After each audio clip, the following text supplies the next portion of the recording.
In the golden land of Greece, before the time of empires, before kings built towers and warriors sailed to Troy, the world was full of stories. And this is the story of one such boy, a boy unlike any other, a boy named Heracles, or, as many now call him, Hercules.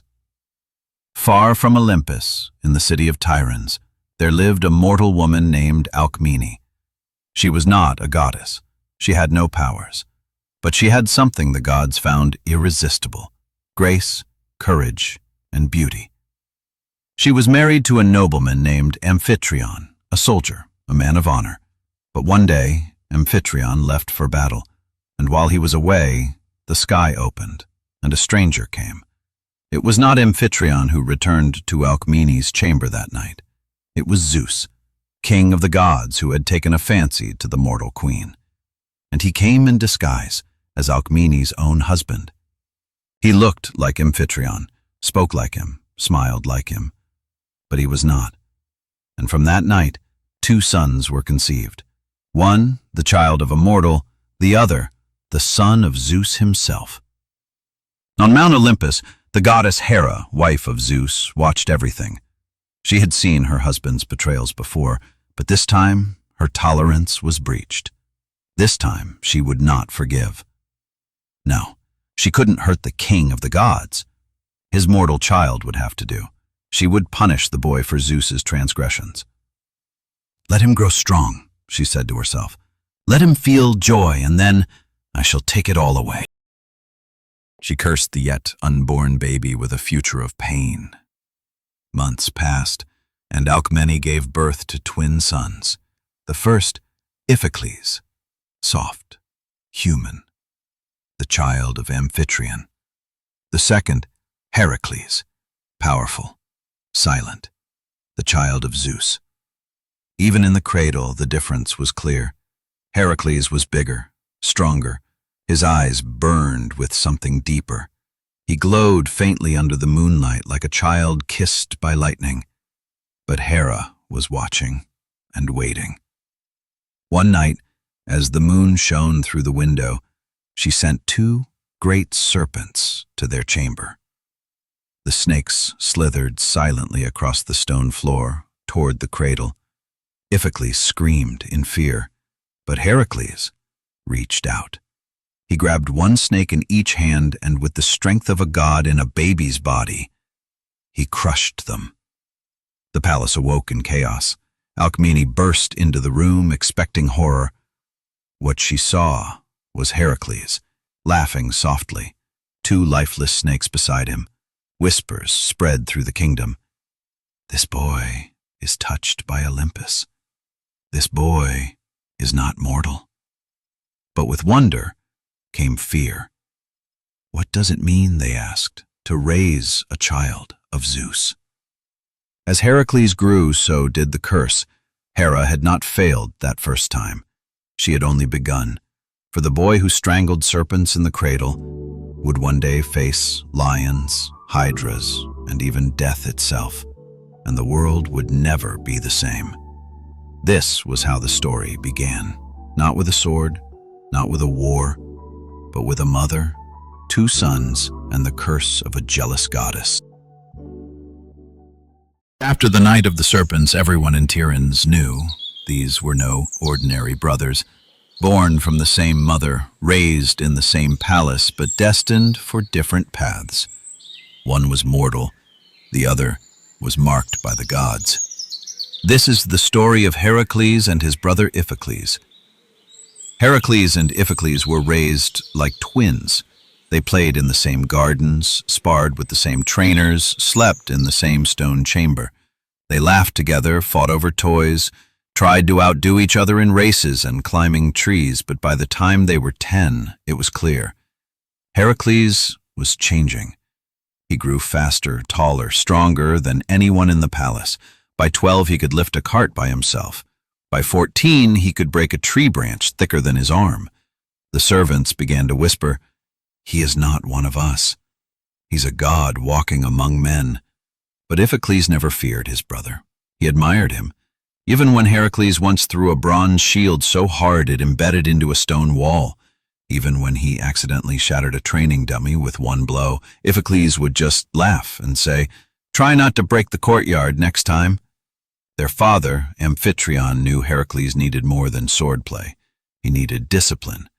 So they sent him to Chiron, the wise centaur, the tutor of demigods and heroes.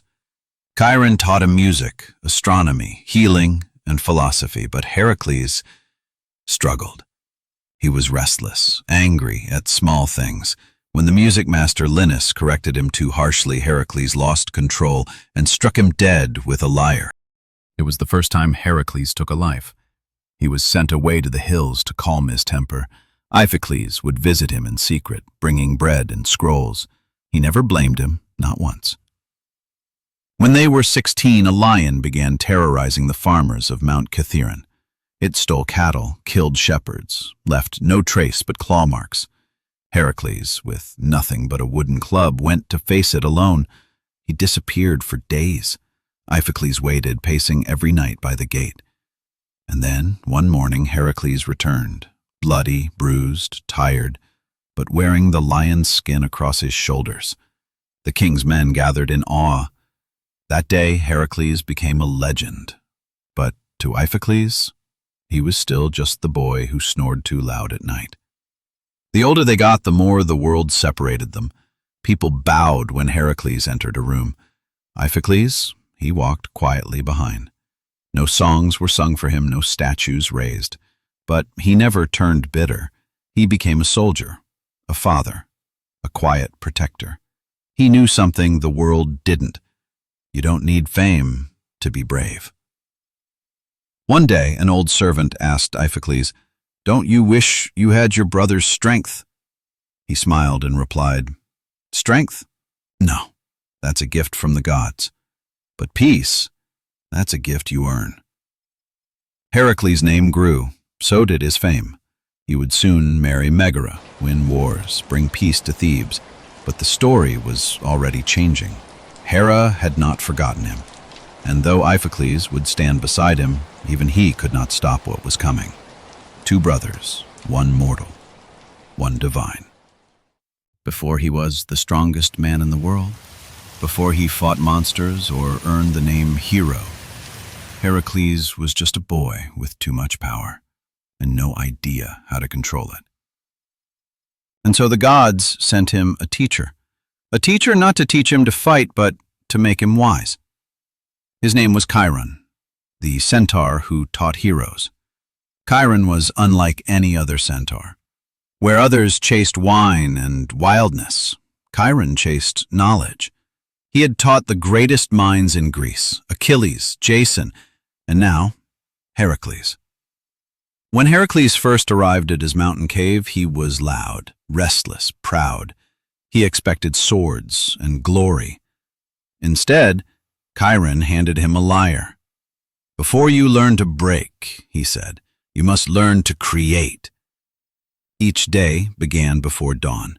Chiron taught him music, how to feel rhythm, not rage. He taught him the stars, so that Heracles would know where he stood in the universe, just one small spark among many. He taught him healing with herbs, so that he would learn life could be saved as easily as it could be taken. Heracles grumbled. He made mistakes, but Chiron was patient. One morning, a new teacher arrived, a strict music master named Linus. Linus was not kind.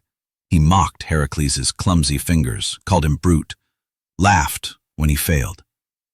One day, in front of the others, Linus struck his hand with a rod, and Heracles snapped.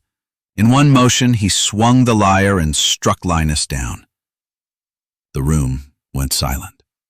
Linus lay still. Heracles had killed his teacher. Word reached the palace. The boy who crushed serpents in a cradle had now spilled mortal blood. He was sent into exile, not in chains, but in shame. He lived alone in the hills, far from music and marble, surrounded only by stone and silence.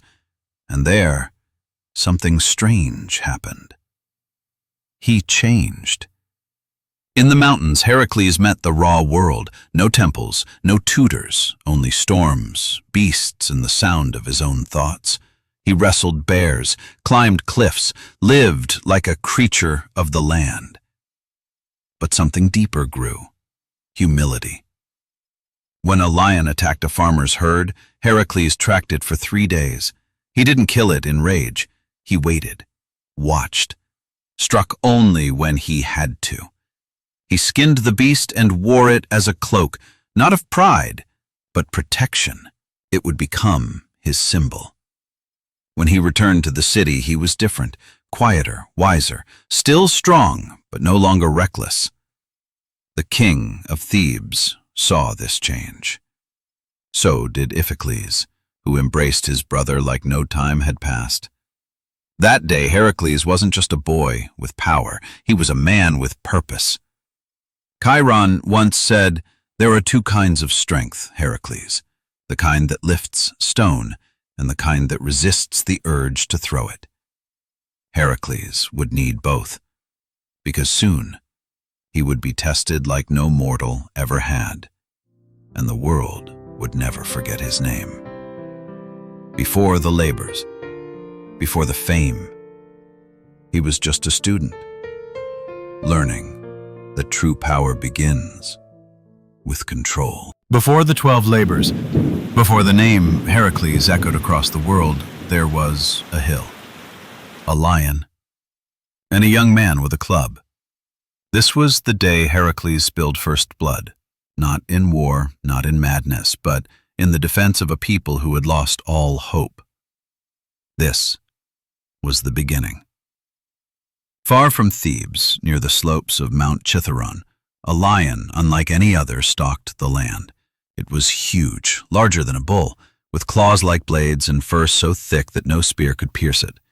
It hunted at night, dragged away cattle, tore through fences and herds. Even warriors sent to kill it never returned.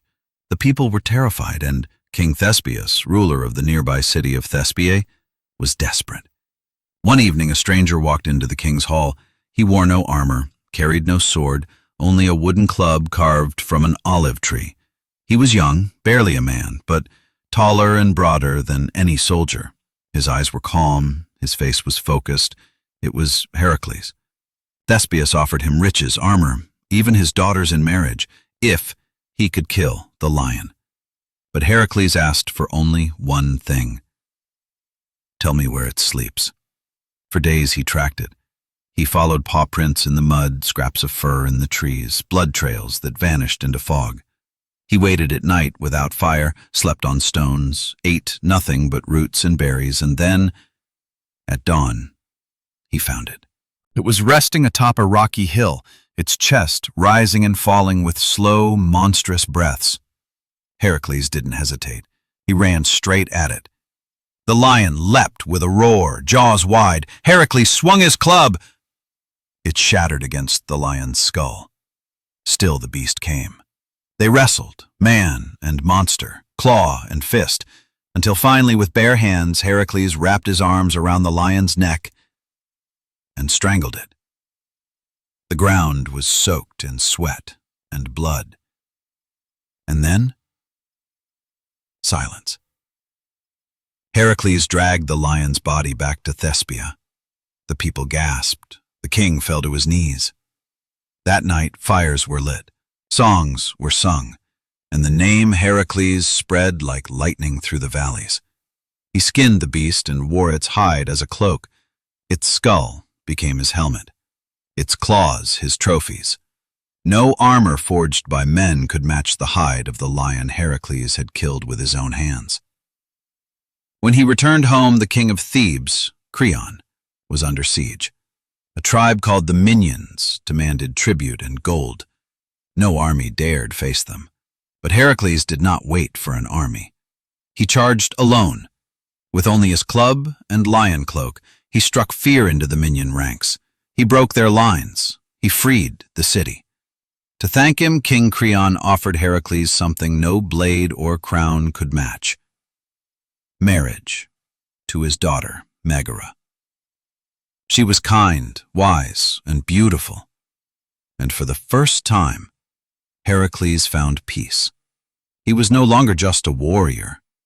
He became a husband, a father, a protector.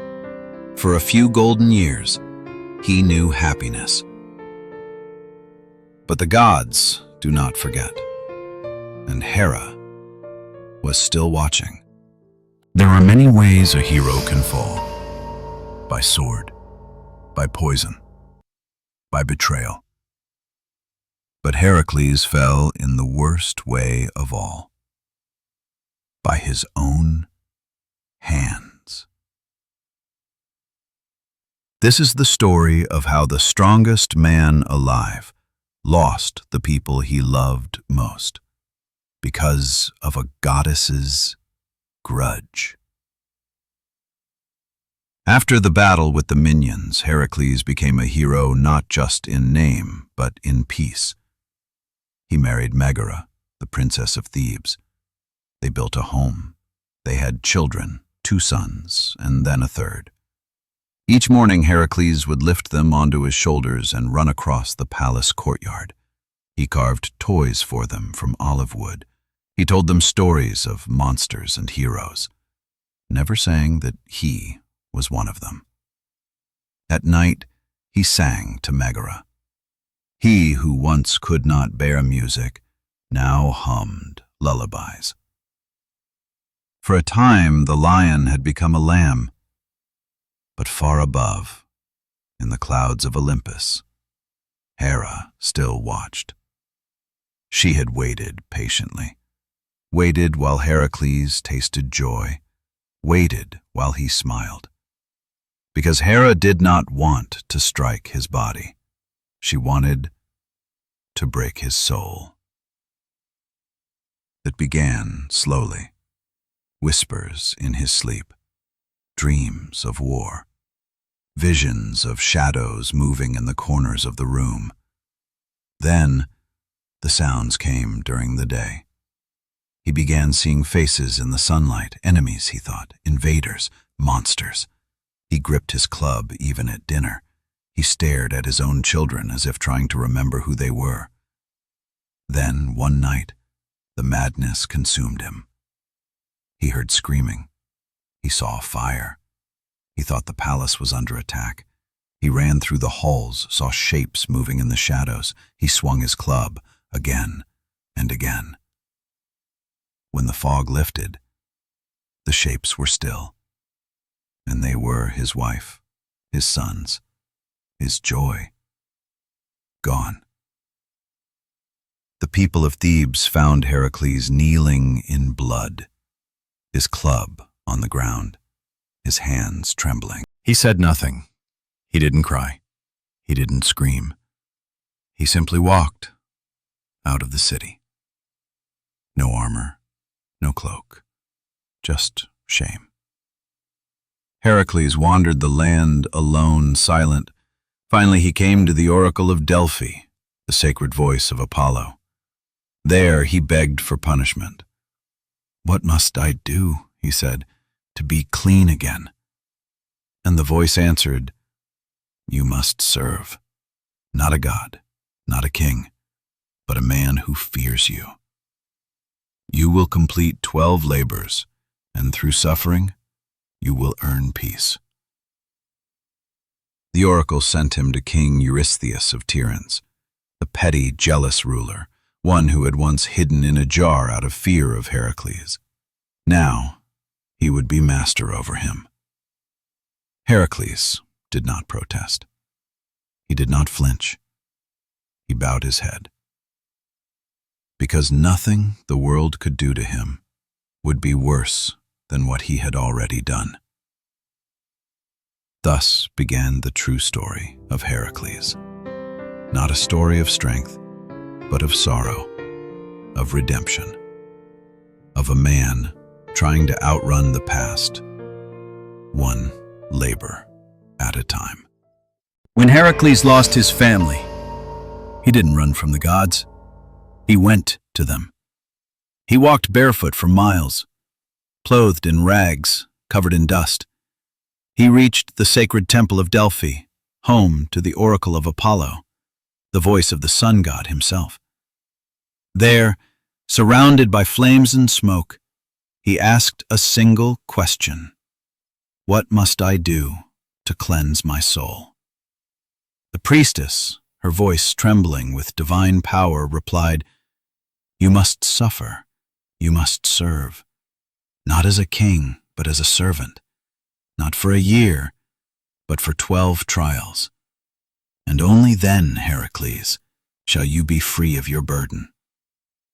The gods named his master, King Eurystheus of Tiryns, a man Heracles had once protected in war, a man who had once feared him so deeply he hid in a barrel to avoid facing a wild boar. Now, that same man would become his lord. Heracles did not protest. He picked up his club, wrapped the lion skin around his shoulders, and walked. Tiryns was a proud city. Its palace was tall, its throne high and polished, and on that throne sat Eurystheus, thin, sharp-nosed, always sneering. He had never fought in battle. He had never earned the respect of his people. But now he had power over the greatest hero alive, and he meant to use it. 12 labors, he said, each more difficult than the last. Fail even once and your soul is mine. Heracles said nothing. He simply nodded. These were not random quests. Eurystheus designed them to destroy Heracles, body, mind, and pride. He chose beasts no weapon could kill, tasks no man had ever attempted, challenges that mocked Heracles' strength, forcing him to beg, crawl, even clean filth. Because Eurystheus wasn't just punishing him, he was trying to break him. But Heracles didn't resist.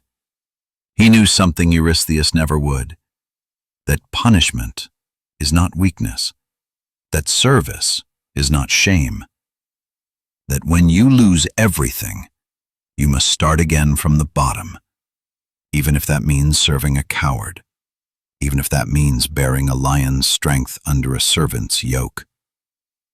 Eurystheus raised his hand and declared, Your first task is to slay the Nemean Lion, a beast no blade can wound. Its hide is stronger than bronze. Its roar can shake stone. He grinned, certain that Heracles would fail. But Heracles bowed and walked out of the hall without a word. This was not just the start of a punishment. It was the beginning of a legend. A lion's roar is a sound that freezes even the bravest warrior, but the roar of the Nemean Lion was something else. It didn't just shake the earth, it shook the soul. Heracles had faced beasts before, but never one like this. The Nemean Lion was no ordinary animal. It was said to be the child of Typhon and Echidna, monsters older than the gods. Its golden fur could not be pierced by arrows or blades. Its claws could tear through bronze, and it hunted, not for hunger, but for pleasure.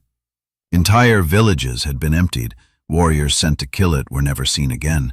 Now, it was Heracles' turn. He followed the lion's path into the hills of Nemea. He found claw marks on trees as thick as a man's leg, bones picked clean, stone walls torn open like parchment. But no beast. For 3 days he hunted, in silence, with no food, no sleep. He listened for breath, for movement, for the faintest growl.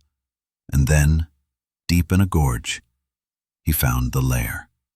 At the mouth of a cave the lion stood, massive, golden, majestic. Its eyes glowed like coals, its breath steamed in the cold morning air. Heracles raised his bow and fired. The arrow bounced off its hide. Another snapped in half. The lion turned and charged. Heracles swung his sword. It broke at the hilt. He stabbed with a spear. It shattered on the lion's shoulder. Nothing worked, so he dropped his weapons and met the beast bare-handed. The lion lunged. They crashed into the ground, rolling through dust and blood. The beast clawed at his arms. Heracles roared back. He grabbed the lion by the throat. It thrashed and twisted, but Heracles held tight.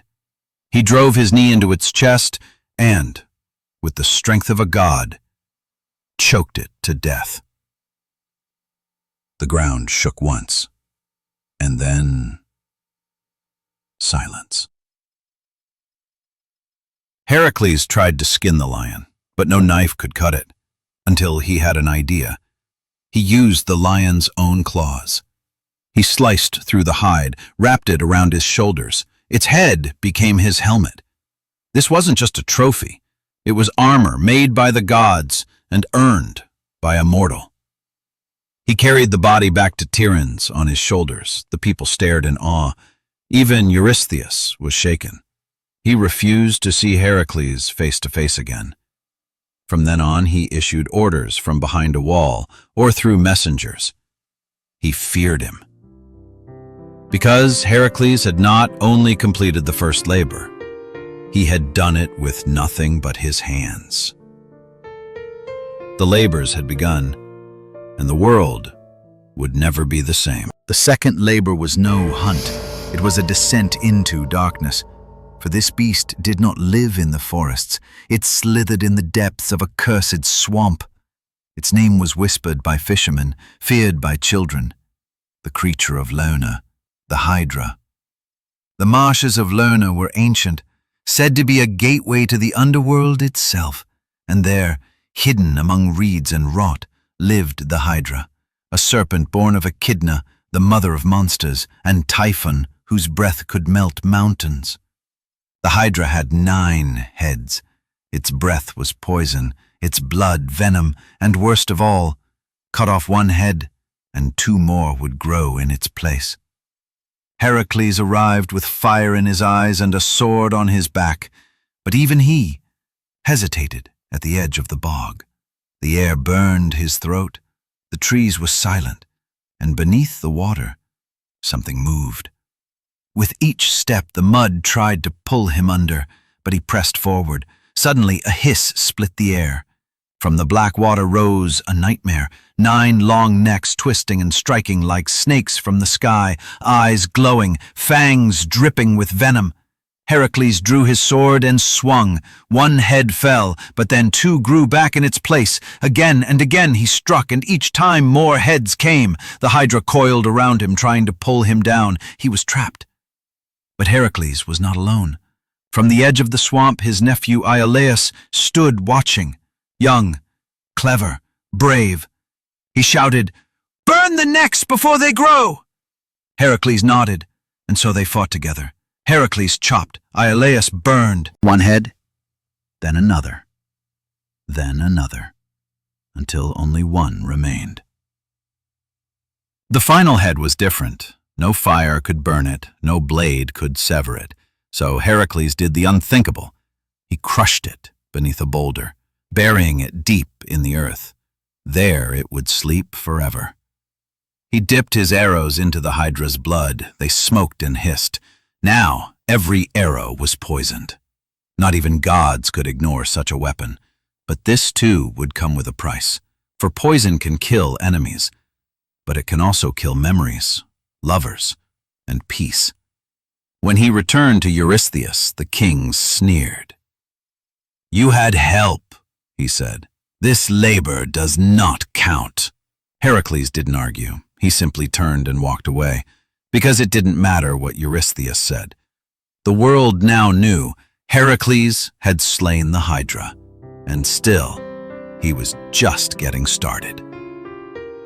The bogs of Lerna swallowed many, but not him, because Heracles was becoming something greater than a man. After slaying monsters of fang and roar, Heracles now faced a challenge of a different kind, a creature not of violence, but of divine beauty. A test not of strength, but of patience. This was the third labor, to capture a sacred animal without harming it. The Ceryneian hind was no ordinary deer. It was a creature of the goddess Artemis, protector of the wild. Its hooves were swifter than the wind, its horns golden as the sun, its eyes calm and knowing. To touch it was forbidden. To kill it was blasphemy. But King Eurystheus had one goal: to make Heracles fail. "Bring me the hind," he said, "alive." And so Heracles walked into the forest, alone. The hind did not roar, it did not fight, but it ran, through fields, across rivers, up snowy slopes and down dark valleys. Heracles followed for a full year. He never gave up, never rested long. He tracked it through every season, rain, sun, frost, bloom.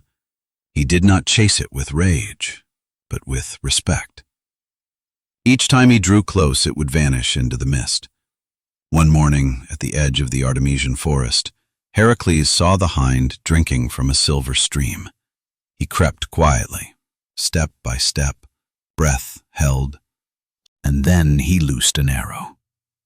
Not to kill, but to pin its legs gently without drawing blood. The hind fell unhurt. He wrapped it in soft cloth and whispered, "Forgive me, little one. This is not for glory, it is for peace." But peace would not come easily. As he turned to leave, the forest grew silent, the wind stopped, and from the trees stepped Artemis herself. Tall, radiant, eyes like stars, the goddess of the hunt and the protector of the hind. Heracles bowed his head. "I never meant to harm it," he said. "I only seek redemption." Artemis studied him. She saw no greed, no arrogance, only pain and duty. "Go," she said, "but return the hind to me once your task is done." Heracles nodded. When Heracles returned to Tiryns, Eurystheus demanded to keep the animal, but Heracles tricked him.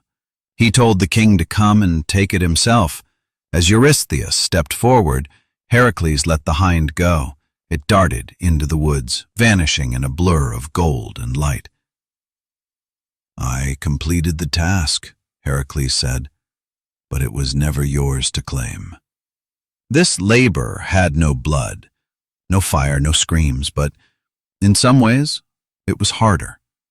Heracles had to wait, to trust, to respect something more powerful than strength, and the gods saw it. This time, even Hera was silent. Not every hero conquers with a sword. Some with silence and a steady heart. High in the mountains of Arcadia, where the snow never melts, where even the wolves walk wide around the hills, a beast waited. It didn't breathe fire.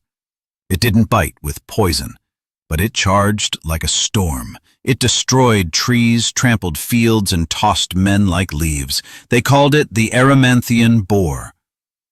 For his fourth labor, Heracles was told, "Bring it back alive, not slay, not burn, capture." In the coldest month of the year, he made no complaint. But this time, he wasn't alone. On his way through the foothills, Heracles stopped at the home of a familiar figure, the centaur Pholus, gentle, wise, a cousin of Chiron. Pholus welcomed Heracles with food, warmth, and firelight. They spoke of old teachers, of Iphicles, of the past, and for one night Heracles felt like a man, not a weapon. During the meal, Heracles asked for wine. Pholus hesitated. It was sacred, reserved for all centaurs. But Heracles insisted.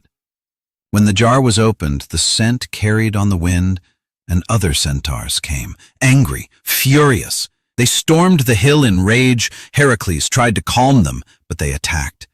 He defended himself, not out of anger, but survival. And when it was over, Pholus was dead, struck accidentally by one of Heracles' own poisoned arrows. Heracles buried Pholus under an ancient tree. He carved no words, only placed a stone. Then, without speaking, he walked into the mountains. The boar was still waiting. Heracles found it near the peak. Massive, foaming, red-eyed, it charged without warning. Heracles leapt aside. Snow exploded. Trees cracked like bones. For hours he chased it through the drifts, dodged its tusks, grabbed its legs, slipped, fell, rose again. Finally, he tackled it in a ravine, wrapped chains around its neck, held fast as it thrashed beneath him, and then it stopped. When Heracles returned to the palace of Eurystheus, he did not just carry the boar. He dragged it through the gates. The beast roared, tossing its head. Servants screamed and scattered, and Eurystheus, the king who gave him these labors, hid in a jar, shivering. Heracles stood above it, smiling for the first time in years. "One down," he said. But when the laughter faded and the snow began to fall again, Heracles remembered Pholus. Kindness lost, another death tied to his name. He had captured the boar, but the mountain had taken more than it gave. Even a labor done right can leave a scar behind. After monsters, gods, and beasts, Heracles was sent not to battle, but to clean. Not blood, but dirt. Because even legends must sometimes shovel filth. This was the fifth labor, to clean the Augean stables. King Augeas ruled over Elis. He was rich, proud, and cruel. But his real treasure was his cattle.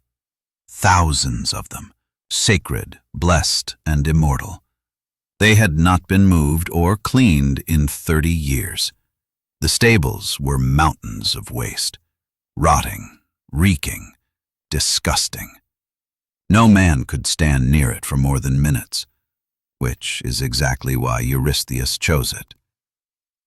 Not to challenge Heracles' strength, but to humiliate him.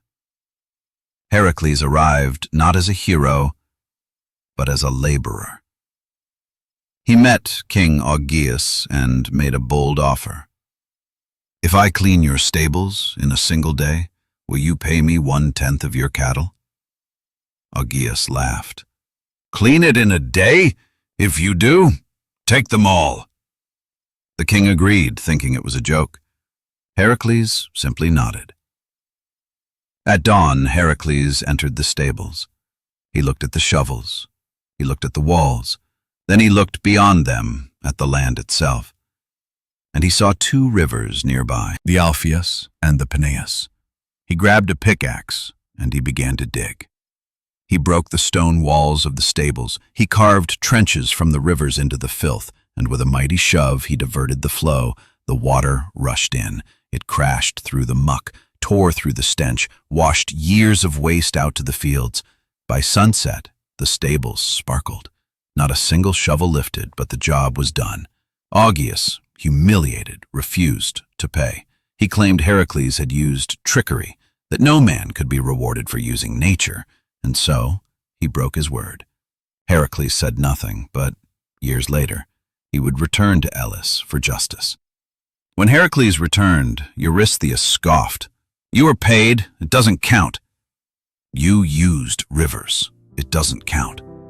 So the labor was rejected, but Heracles didn't argue. He simply smiled, because sometimes a clever solution is louder than a tiresome one. Strength breaks mountains, but wisdom moves rivers. There are beasts that roar. There are monsters that bite. And then there are those that fly. Heracles had defeated lions, serpents, boars, and rivers, but now the threat came from above. From the skies over Lake Stymphalian, in the marshes of Arcadia, the sky grew darker than night. Villagers fled their homes, boats vanished on still water, and from the treetops came a sound, not of feathers, but of metal. These were no ordinary birds. They were the Stymphalian birds, sacred to Ares, the god of war, forged by Hephaestus. Their feathers were made of bronze, their beaks were like spears, their droppings were poisonous. They didn't just feed, they hunted. When Heracles reached the marsh, he understood the scale. Thousands, maybe tens of thousands, darkened the sky. He couldn't fight them all. He couldn't chase them. And worse, they nested in deep mud, unreachable by foot. For the first time, Heracles paused. This wasn't just a trial of strength, this was a puzzle. But help came, on silent steps and silver light, for even the strongest need guidance. Athena, goddess of wisdom, appeared. She held in her hands a strange device, a bronze rattle forged by Hephaestus himself. "Use this," she said. "Scare them into the sky, then strike." Heracles bowed in gratitude. At dawn, Heracles climbed to a high hill above the marsh. He raised the rattle. The sound was sharp, piercing, like thunder cracking through glass. The birds shrieked. They erupted from the trees in a cloud of wings and talons. Heracles stood tall, bow in hand, poisoned arrows ready. He fired again and again. Each arrow found its mark. One bird fell, then 5, then 20. The sky turned red with bronze and blood. Not all were killed, but the survivors fled, far beyond Arcadia. They would never return. The marsh fell silent. The people of Stymphalis returned to their homes. Fishermen sang again, and the sky was just sky. When Heracles returned, Eurystheus frowned. "You used help from the gods," he grumbled, but even he couldn't deny the truth. The sky was free, the people were safe. And Heracles had succeeded, not just with strength, but with humility. In the silence after the storm, even the gods were quiet. Crete, island of kings, land of palaces and labyrinths, but even in a land blessed by gods, monsters still roam. And this time, Heracles' enemy was not born of fire or forest. It came from the sea. Long ago, King Minos of Crete prayed to Poseidon, god of the sea. "Send me a sign," he begged, "that I am chosen to rule." And Poseidon answered. From the waves emerged a magnificent white bull, shining, divine, unmatched. It was meant for sacrifice, but Minos saw its beauty and kept it. He slaughtered another bull instead. The gods do not forget betrayal. Poseidon cursed the bull, twisting its spirit into madness. It shattered fences, trampled fields, destroyed temples. No one could stop it until Heracles arrived. Minos greeted Heracles with silk robes and sweet wine. But when asked about the bull, the king's smile faded. "Yes, the creature still lives," he said. "Catch it, and it's yours." Minos would not help. He would not guide. Minos, like Eurystheus, hoped to see the hero fail. For days, Heracles chased the bull through Crete's rocky hills and olive groves. The beast moved like thunder, too fast for traps, too wild for blades, but Heracles watched and waited. Until one misty morning near the cliffs of Knossos, he found it drinking from a spring. He crept forward and leapt. It reared and bucked. Its horns cut through the air, its hooves split stone. It dragged Heracles through dust and wind, but Heracles held on with resolve. He wrestled it to the ground, bound its legs with chains, and whispered to it, not as a master, but as a warrior to another. Heracles sailed back with the bull. The people stared. A beast once born of gods, now led by a man. Eurystheus saw the bull and panicked. He demanded it be released, and so Heracles let it go. The bull rampaged north. It crossed plains. It reached Athens, and in time, it would become known for something else. it would become the father of the Minotaur. But that is another tale. Not all victories end in death. Some in mercy. And the world would remember the day Heracles tamed Poseidon's wrath with only his hands. Some labors tested Heracles' strength, others his patience, but this one would test his soul. The mares were not ordinary horses. They were man-eaters, and their master was worse. Far to the north, on the stormy coast of Thrace, ruled a savage man, King Diomedes, son of Ares, god of war. He did not lead armies. He fed them by feeding men to horses. 4 monstrous mares kept in bronze stalls. They gnashed their iron teeth. They screamed for flesh. No chains could hold them. No soldier dared near them. Heracles was sent to fetch them, alive. The journey was long, the winds cruel, but Heracles reached Thrace with only his bow, his club, and his strength. He came not as a guest, but as a storm. He crept into Diomedes' stables by night, saw bones littering the ground. He stared into the eyes of beasts touched by divine madness. They snarled, snorted, snapped their chains. He knew he'd need more than strength. He'd need a distraction. As dawn broke, the king rode in with soldiers, laughing. "You want my pets," he said. "Let them feast on you." Heracles didn't answer. He charged. The clash was brutal. Steel rang, bones cracked. Soldiers fell like rain, and then Diomedes himself stepped into the fray, fueled by bloodlust, roaring like a beast. They fought for hours. But Heracles, even weary, could not be stopped. He overpowered Diomedes and dragged him to the stables. The mares screamed. They smelled the blood of their master, and Heracles, grim-faced, unchained them. They lunged, and in moments Diomedes was gone. The horses grew calm. Their eyes dimmed. Their rage ended, as if the curse had been lifted with his death. Among Heracles' companions on this labor was a friend, Abderus, a young and loyal warrior. When Heracles went to fight Diomedes, he left Abderus to guard the stables. But in the chaos, the mares turned on him. When Heracles returned, he found only silence. His joy at victory turned to grief. He buried Abderus where he fell, and founded a city in his name, Abdera. The now docile mares were taken to Tiryns. Even Eurystheus dared not keep them. He sent them away to roam Mount Olympus's slopes, where they would vanish from history.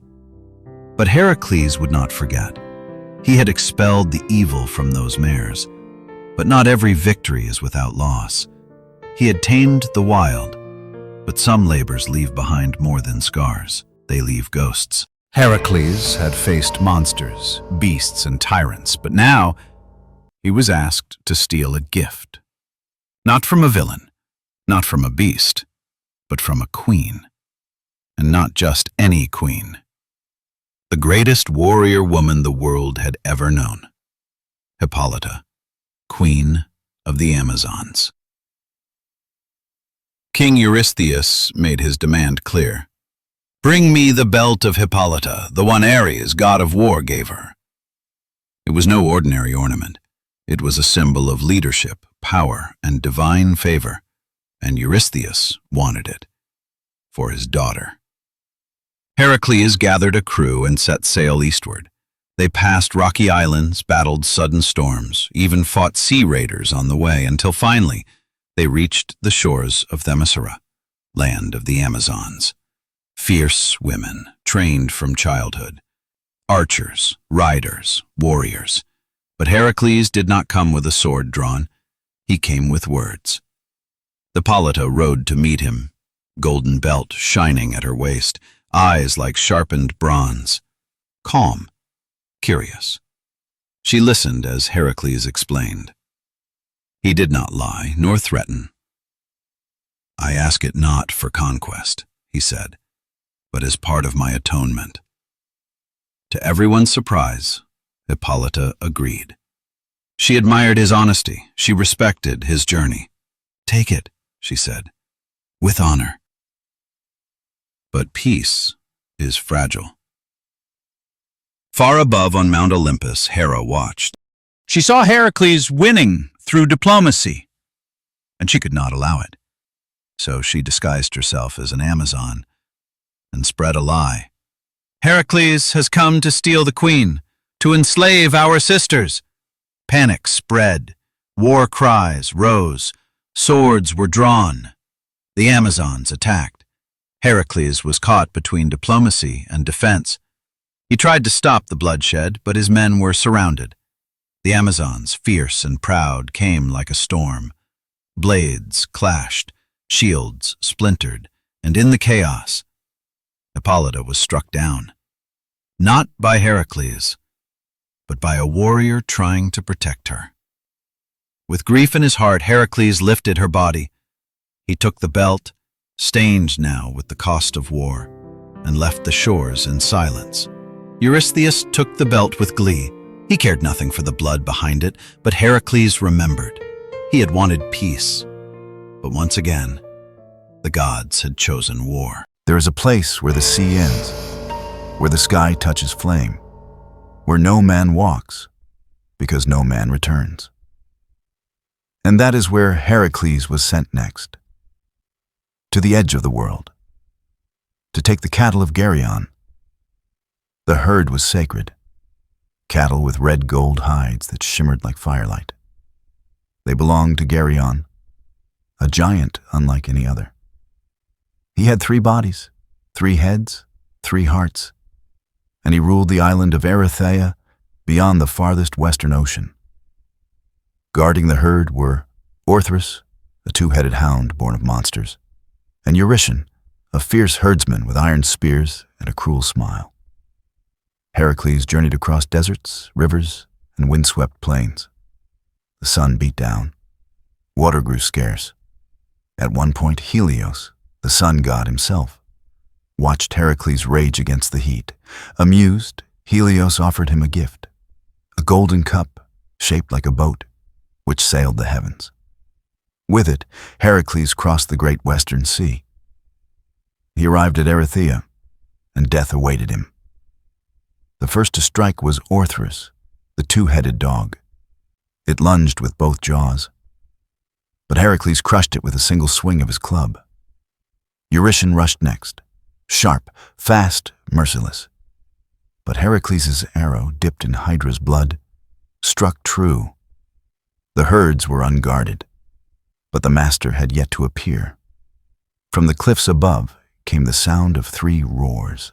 Geryon, the giant, approached. 3 torsos fused at the hip, 3 shields, 3 swords. He marched like an army. The earth shook with each step. "Thief," he said, "you will not leave this place." Heracles answered with silence and drew his bow. He fired 3 arrows, each aimed at one heart. They flew like lightning and struck like fate. The giant staggered, then fell. All 3 bodies crumpled at once. The ground swallowed his roar. Heracles gathered the cattle and led them eastward, through narrow paths over hostile lands. Bandits tried to steal them. Gods tried to stop him. Even Hera, ever vengeful, sent gadflies to scatter the herd. But Heracles chased them all down. One by one, he brought the cattle back together. At last, he returned to Eurystheus. The king counted the cattle, then sacrificed them to Hera as if the gods had won. But Heracles said nothing, even at the edge of the earth. A man of purpose cannot be stopped. There are treasures even gods guard jealously. Not gold, not flame, but fruit. Golden apples, said to grant immortality. Grown in a hidden garden beyond the reach of time. They belonged to Hera, and Heracles was sent to steal them. This was Heracles' 11th task, but Eurystheus made it feel like a curse. "Bring me the apples of the Hesperides," he said. The problem? No one knew where the garden was. The Hesperides, daughters of twilight, kept it hidden, and its guardian was no man or beast. It was laid on, a serpent with 100 coils and eyes that never closed. Heracles wandered far and wide. He asked the seers of Egypt, the kings of Arabia, even wrestled the sea god Nereus, who shifted shape to escape him. Only when Heracles held him tight did the truth spill out. "The garden lies at the edge of the world," Nereus said, "but only Atlas can reach it." Heracles traveled west again, farther than before. He passed the mountains now known as the Atlas Mountains.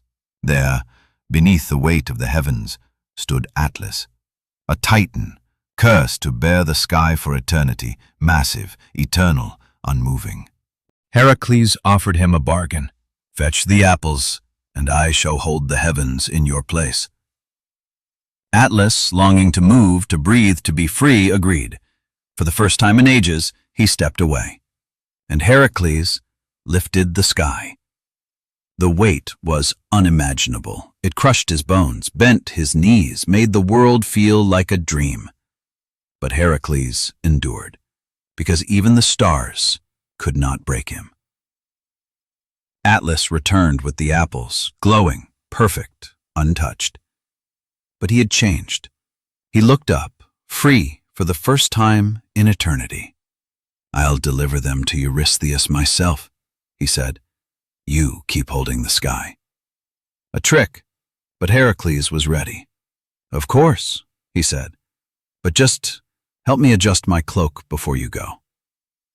Atlas stepped forward, and Heracles handed the sky back, then took the apples and walked away. Heracles brought the apples to Tiryns, but Eurystheus could not keep them, for they belonged to Hera, and even he knew better than to hold what the gods had blessed. The apples were returned to the garden, but the deed was done. Heracles had held the heavens, outwitted a titan, and touched the fruit of immortality. Yet he asked for nothing in return, because true heroes carry burdens no one sees. 12 labors, 12 impossible tasks, and now the final one. Bring back Cerberus, the three-headed hound of Hades, guardian of the gates of death. Heracles had slain monsters, crossed oceans, and held the sky, but now he would walk where no hero belongs, the underworld. Eurystheus believed it would end him. "Bring me the beast that guards the dead," he said. "Bring it alive!" No sword, no shield, no killing, just brute courage and hands strong enough to hold death itself. Heracles didn't speak. He simply bowed and began the descent. Guided by priests, Heracles traveled to the mouth of Tainaron, a cave said to lead straight into Hades. He offered sacrifices, said the rites of the dead, and stepped into the shadow. Down, down, down, past the river Styx, where souls whispered, past the fields of asphodel, where shades wandered in silence. He saw ghosts of old foes. He saw friends long gone, even the shade of Meleager, who spoke gently of his sister, Deianira, the woman Heracles would one day marry, but not yet. At last Heracles stood before Hades himself, tall, cold, crowned in black. Beside him stood Persephone, queen of the underworld, calm as winter snow. Heracles bowed. "I do not come to steal," he said, "only to prove I can endure." Hades studied him and agreed on one condition. "If you can take Cerberus without weapon or harm, he is yours." Cerberus emerged from the depths, 3 heads, each snarling, each remembering the sound of death.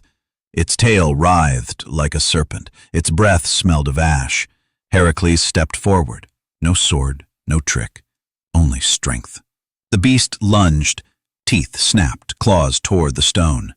Heracles wrapped his arms around the necks, fought like a mortal, held like a god. They crashed into the rocks.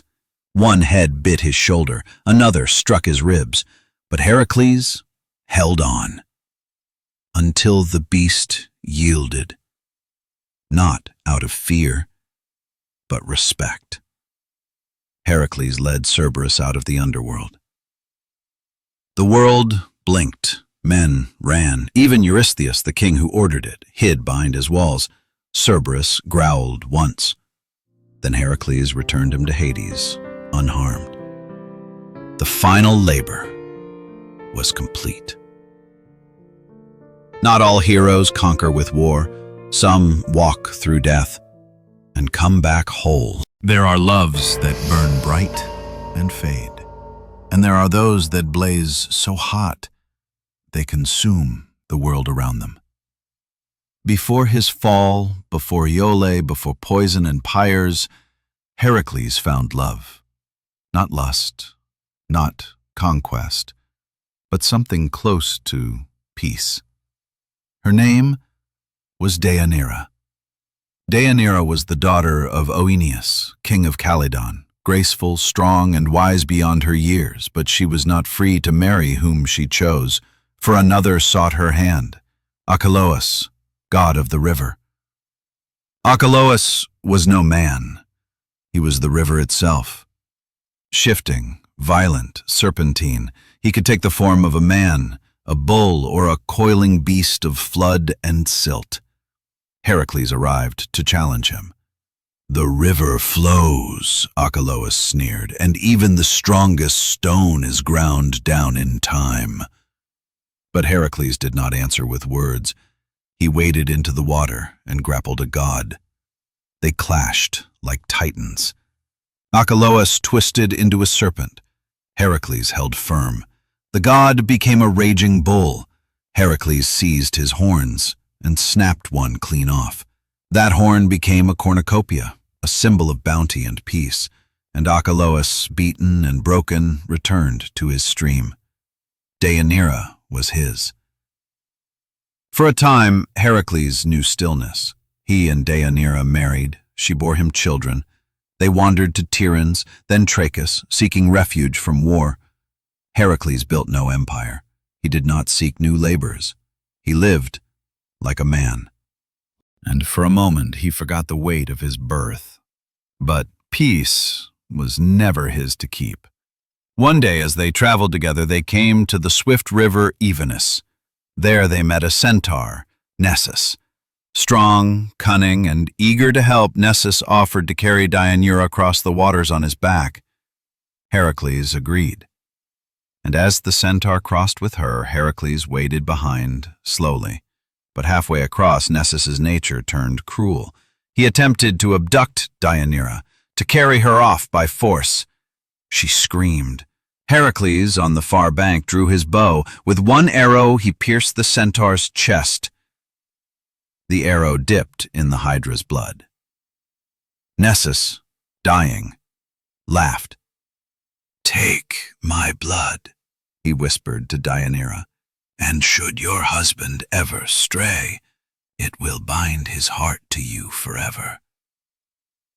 Deianira, shaken and confused, collected some of his blood, not knowing that it was poison, not knowing that it would one day kill Heracles. In this moment, Heracles was triumphant. He had saved his wife. He had defeated a threat. He had done what heroes do. But in his victory, the weapon of his doom was already in her hands, and the gods watched, silent. Deianira knew only love, and Heracles, perhaps for the first time, knew what it was to protect rather than conquer. But fate does not forget. Nor does Hera. Nor does the curse that always followed the son of Zeus. The river had been crossed. The woman had been won. The centaur had been slain. But the blood remained. And what flows once through a river can always come back again. Heroes don't always fall in battle. Sometimes they fall in love, and sometimes love is a war in disguise. Heracles had completed the labors. He had married Deianira.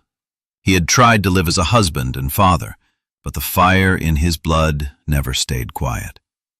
And one day it led him to Ocalia, a city of archers ruled by King Eurytus. and it led him to Iole, the king's daughter. Beautiful, graceful. King Eurytus, proud of his lineage and skill with the bow, announced a contest. Whoever could best him and his sons in archery would win the hand of Princess Iole. Heracles entered. He stood before the people of Ocalia, the son of Zeus, the lion slayer, the sky-bearer, and took his bow. One by one he bested the king's sons, and finally Eurytus himself. There was no doubt he had won. But Eurytus, remembering Heracles' violent past, remembering how Megara and her children had died at his hands in madness, refused. "I will not give my daughter," Eurytus declared, "to a man cursed by the gods." Heracles did not argue. Not at first. He simply turned away, empty-handed and humiliated. Not long after, one of Eurytus's sons, Iphitus, came to visit Heracles, a noble soul, a peace-bringer.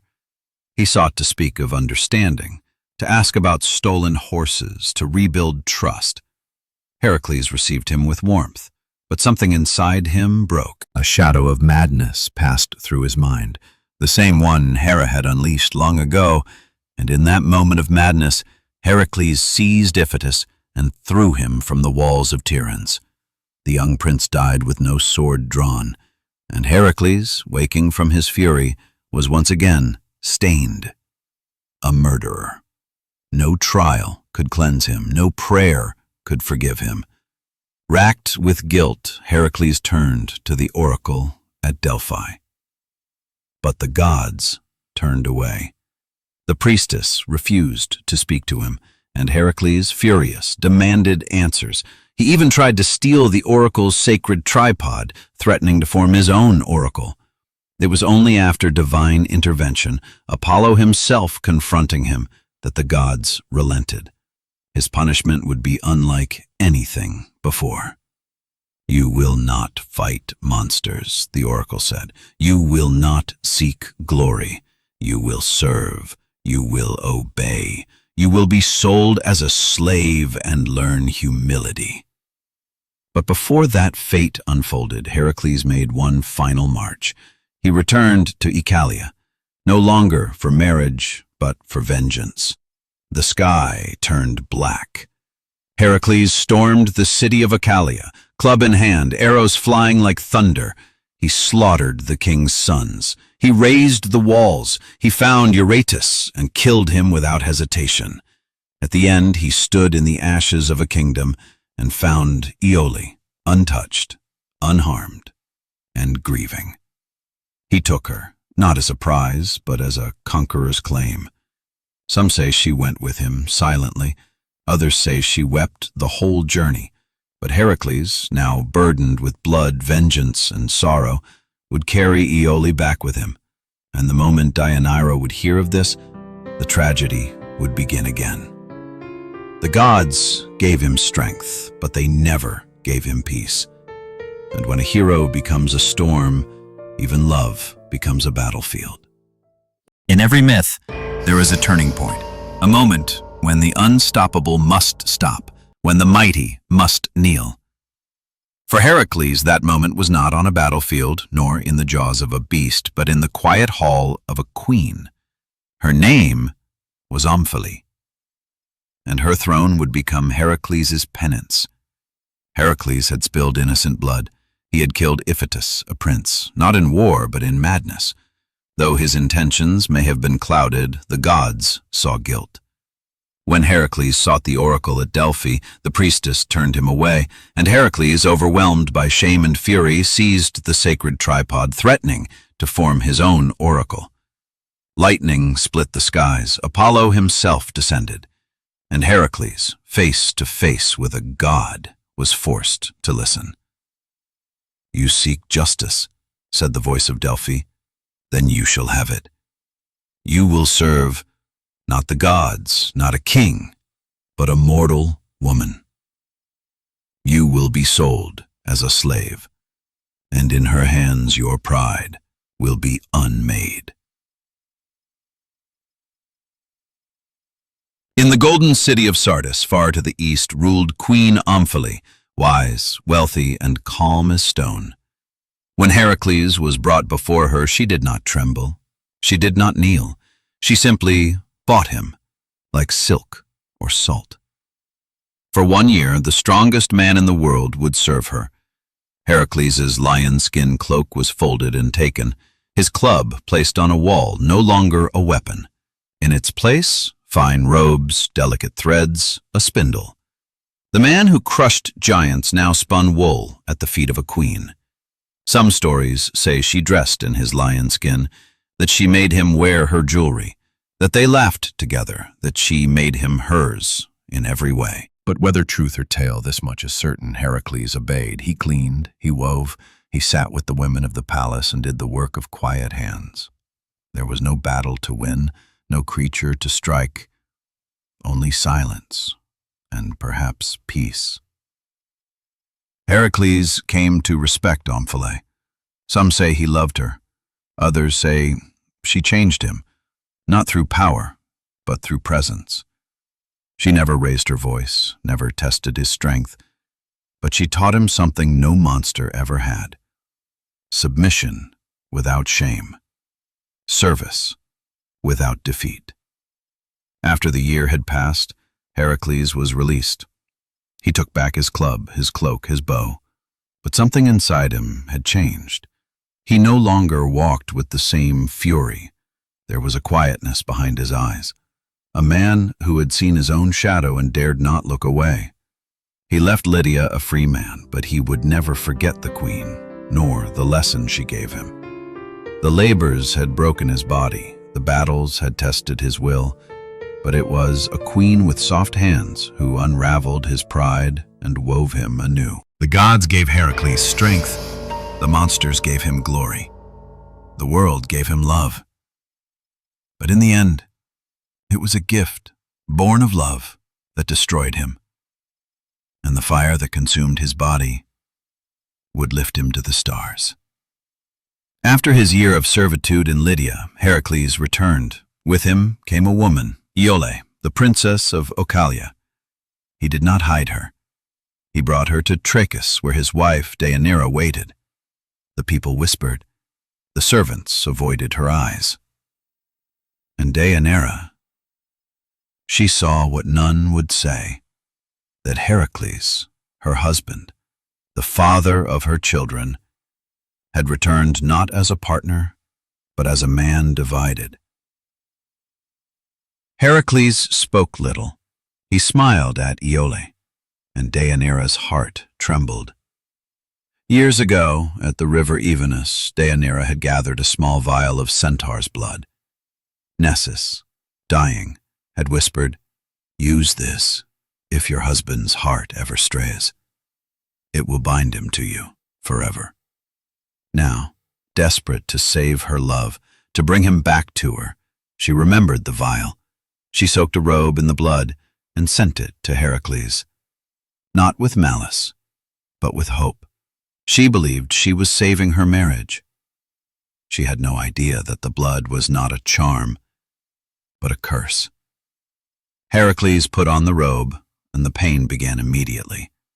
It was no ordinary fire, but venom, Hydra's poison woven into his very skin. The robe fused to his flesh. He clawed at it, tore it, but every movement made it worse. The poison reached his bones. His strength, once godlike, failed him. He screamed not in fear but in betrayal. He built a funeral pyre, not to seek an end, but to find peace from the pain he could no longer carry. He lay upon the wooden platform, holding his club, draped in the lion's skin, gazing at the vast sky above. He turned to Philoctetes, his loyal companion. "Please," he said, "light the fire." With great sorrow, Philoctetes fulfilled his friend's final request, and the flames rose gently. As the fire reached upward, the gods watched from the heavens. Athena stood in silence. Hera, too, offered no words, and Zeus, ruler of the skies, extended his hand, lifting Heracles' spirit into the stars. In the distant land of Trachis, Deianira came to understand what had happened. Her grief was profound. Heracles was gone from the mortal world, but his name remained, not only for the labors he completed, not only for the creatures he overcame, but for his strength, his faults, and the courage he showed in every trial. The mortal body burned. The pain was gone. The labors were complete. But Heracles' story was not, because this was not the end, it was his ascension. From the pyre atop Mount Ota, a blinding light soared into the sky. No scream, no ashes, only silence, followed by radiance. The soul of Heracles, freed from human pain, rose on wings unseen. He had conquered beasts, survived madness, endured betrayal, and now transcended death. As Heracles' soul reached the edge of the stars, Zeus looked down from Olympus, the king of gods, his father. He had watched, hidden in storms, as his son suffered, and now he spoke. Enough! With a single bolt of lightning, he cleansed Heracles' mortal pain, erased the poison, healed the scars, not to erase his story, but to honor it. But not all on Olympus welcomed him. Hera, who had tormented him since birth, stood at the gates. She had sent madness. She had sent monsters. She had tried to break him. But now he stood before her not as a broken man, but as a god. There was no battle, no curse, only a look between them of exhaustion and recognition. And Hera at last said, "Let there be peace." Heracles was welcomed to Olympus, not as a guest, but as one of them. He was given a seat among the 12 beside Ares and Apollo. He married Hebe, goddess of youth and daughter of Hera herself, and in time he became a protector of mankind, a divine warrior, prayed to by heroes who came after. Not a god of judgment, but a god who knew suffering and strength and mercy.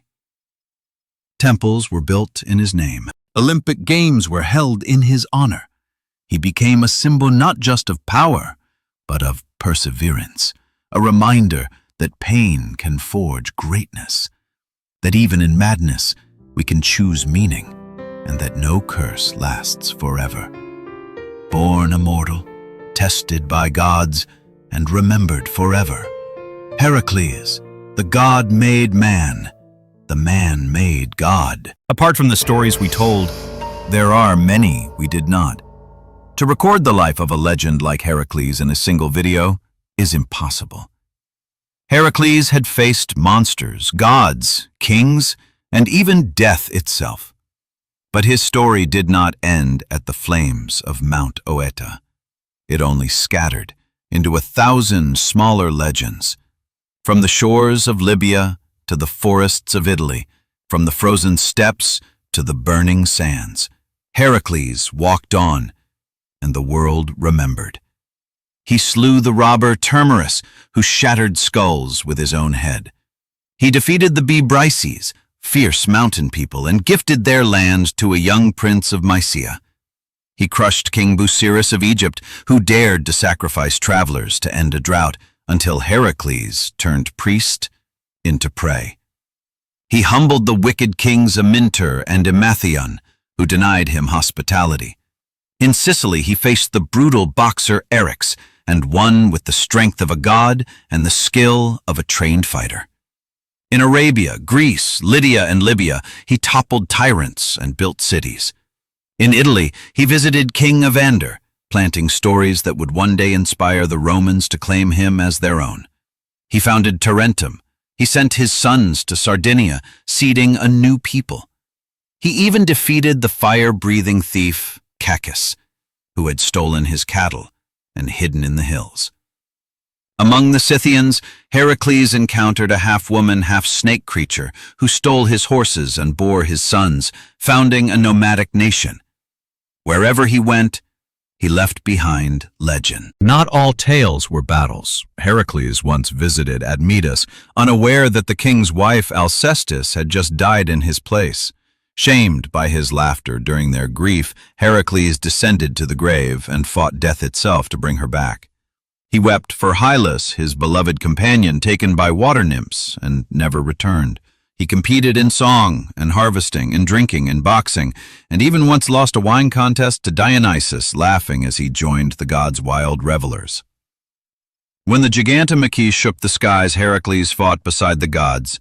He struck down Alcyoneus, the immortal giant whose feet had never left the earth until Heracles lifted and destroyed him. He wrestled Antaeus, killed Cycnus, and wounded Ares himself with Athena's help.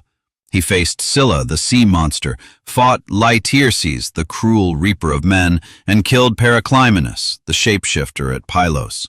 And when Hera finally stayed her hand, Heracles founded a sanctuary in her honor, the only Greeks to ever call her the Goat-Eater. Some say he didn't wear the Nemean lion's skin, but the hide of a giant lion slain before the labors began. Some say he never stopped walking. The stars remember him as a constellation shining in the northern sky. The Romans called him Hercules Victor. To Scythians, he was a father of kings. To the Greeks, he was strength itself. A man who suffered, who endured, and who turned pain into purpose. These are only some of the stories. There are many more. Heracles is not just a hero of 12 labors. He is the hero of 1,000 paths.